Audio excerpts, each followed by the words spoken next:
Senhor, estão chegando com a mesma saúde e anesia atrás que saíram no dorso do animal, Pai.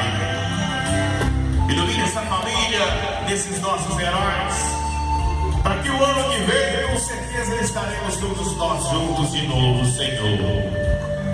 Algum desses nossos irmãos, o Senhor veio buscar, mas eles estão aí no céu olhando por todos nós. Porque o que seria de nós se não fosse a sua proteção, meu Deus? E aqui nós estamos chegando quase à reta final. Cansado da estrada, os obstáculos que nos encontraram, Senhor. Mas a família que gosta da tradição sertaneja sempre esteve do seu lado. Oh Deus! Como é bom, né, Pai? Ter você seguindo no lombo desse animal, ao lado desses seus filhos que deixou a sua casa e foram levar o nome de Valparaíso nos quatro cantos do estado de São Paulo, Senhor. Obrigado, Deus. Obrigado, meu Pai. Mais uma vez nós estamos em suas mãos, Senhor.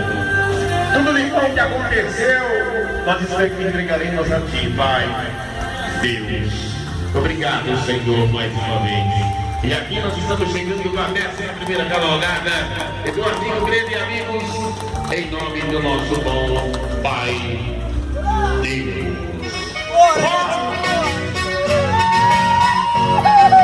Aí, irmão!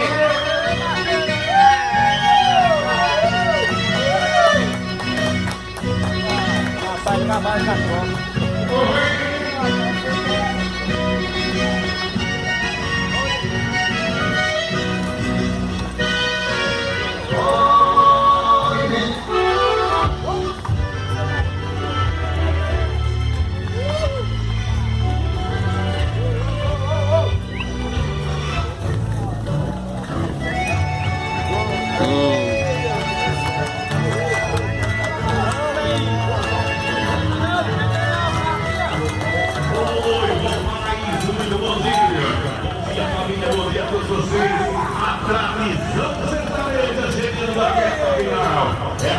Primeira cavalgada dos amigos do Eduardinho Pereira.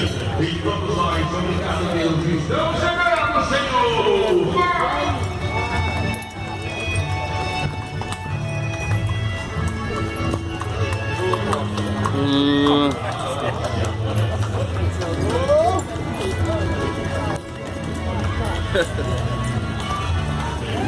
Cada um vai novo. Ô Marcelo, cadê o Ardi? Dá pra trás, o Ardi ficou pra trás, eu fui lá, vai ter que estar. Ficou pra trás? Tá pra trás, tá rodado. Eu falei!